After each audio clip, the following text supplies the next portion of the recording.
A responsabilidade de quando um paciente vem encaminhado para a gente é muito grande. A Kathleen trouxe a filha dela, a Evelyn, de 11 anos de idade. Ela veio encaminhada do interior. Ela tem uma alteração sistêmica que, por orientação dos médicos, ela deveria fazer a cirurgia de seios da face com anestesia local e sedação. Mas ela tem 11 anos de idade. Mas assim, menina com 11 anos de idade, ela é muito mais maduro que menino, né? Tipo o Caio. Enfim, daí, o que acontece? A responsabilidade da gente se torna muito grande porque você propor uma cirurgia com anestesia local com sedação numa criança de 11 anos de idade é muito grande. Mas a Evelyn é super tranquila, ela é uma menina sensacional. E a Kathleen, que é a mãe dela, também. Então isso deu muita confiança para que eu pudesse realizar o procedimento. Um dos medos que elas tiveram previamente foi vir até o Hospital Hippo. Mas daí eu expliquei para elas novamente que o Hospital Hippo, agora a gente está aí no meio de junho, a gente continua livre de Covid, é sempre um dia após o outro, estamos adotando todas as medidas de segurança, tanto para a entrada dos pacientes como permanência dos pacientes. Não existe plano de saúde de enfermaria para o Hospital Hippo, onde as pessoas ficam no mesmo quarto. No Hippo, hoje, todo mundo é apartamento. Todos os quartos são individuais e os quartos são belíssimos de toda a instituição. Então eu falei para a Kathleen, olha, então a gente vai operar a Evelyn, mas tem que ter um pouco de paciência, assim, né? Eu vou fazendo passo a passo, por causa que a cirurgia de seio esfenoidal, então é o último seio da face, mas eu tenho quase certeza que vai dar realmente tudo muito certo. Meu nome é Marco César, sou médico otorrinolaringologista e hoje eu estou contando para vocês o caso da Evelyn, uma menina de 11 anos de idade com dor de cabeça crônica que veio encaminhada como orientação do cardiologista para que o procedimento fosse realizado com anestesia local e sedação. Aqui no Hospital Hippo, eu realizei a cirurgia da Evelyn, filha da Kathleen, e correu tudo super bem. Já no pós-operatório imediato dela, ela já falou assim, nossa, minha dor de cabeça melhorou muito. E ela vinha tomando muito antibiótico de repetição e analgésico de repetição há muito tempo. Imagina uma criança de 11 anos fazendo isso durante meses. Vamos lá ver a cirurgia?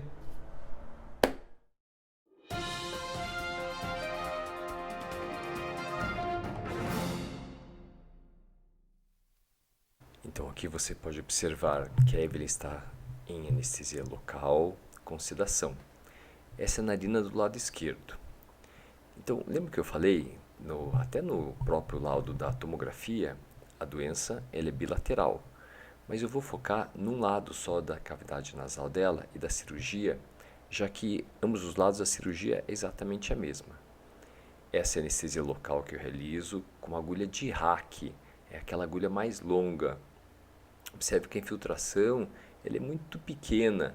Eu uso basicamente em criança, nessa idade, 5 a 8 ml no máximo de infiltração para realizar anestesia local. Após a realização da anestesia local e sempre aspirar toda a cavidade nasal, então vou realizar o primeiro passo da cirurgia, que é a turbinectomia média. Então veja que aqui estou retirando parcialmente o corneto médio para ter acesso ao meato médio, que é essa parte mais lateral. Esse instrumento chama-se backbiting.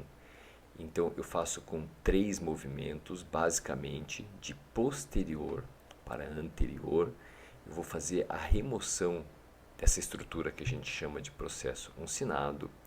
Agora, com a identificação do ósseo principal do seio maxilar, eu levanto essa segunda parte, que é a fontanela posterior. Isso tudo a gente já viu nos vídeos de seio maxilar, mas enfim, aqui só estou colocando para vocês que essa cirurgia eu realizei também a sinusectomia maxilar bilateral e a sinusectomia esfenoidal bilateral. Esse é o true cutting, que eu vou removendo então essa fontanela posterior. Após a realização da sinusectomia maxilar, eu vou realizar agora a cirurgia do seio esfenoidal. E aqui eu acho que vem uma das grandes dicas dessa cirurgia. Observe como está duro e estreito o meu espaço medialmente. Isso porque ainda eu tenho um desvio de septo posterior. Essa realização desse desvio de septo posterior, como vocês estão vendo aqui, que basicamente essa estrutura, eu vou chamar que é o rosto do Vomer, que é a parede que faz a projeção anterior do seio esfenoidal, é super importante. A remoção desse espessamento de septo posterior que eu estou realizando agora, ele ajuda em muito o meu campo cirúrgico para a realização da cirurgia do seio esfenoidal, principalmente em criança. Tendo em vista que o espaço que eu tenho posteriormente é muito estreito. Esse aspirador tem 2 milímetros, veja como isso é estreito.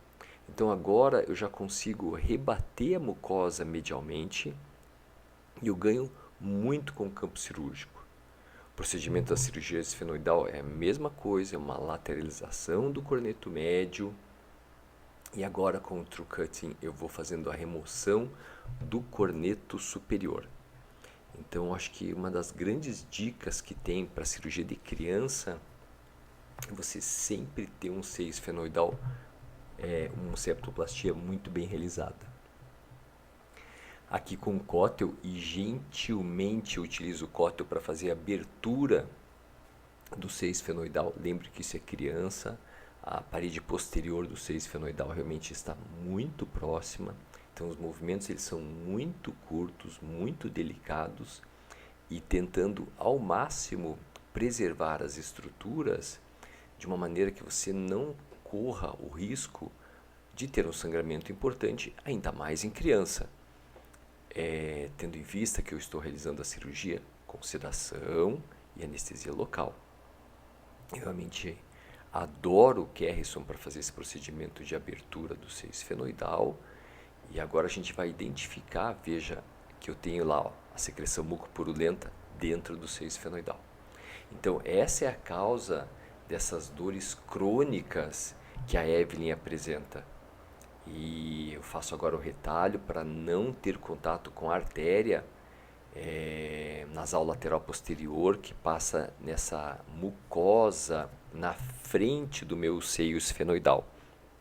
É muito importante a realização desse retalho justamente para, novamente, não ter lesão arterial nesse tipo de cirurgia, ainda mais em criança com anestesia local e sedação. Os movimentos eles devem ser muito precisos e muito seguros para que você sempre mantenha um campo totalmente limpo e evitando assim sangramento.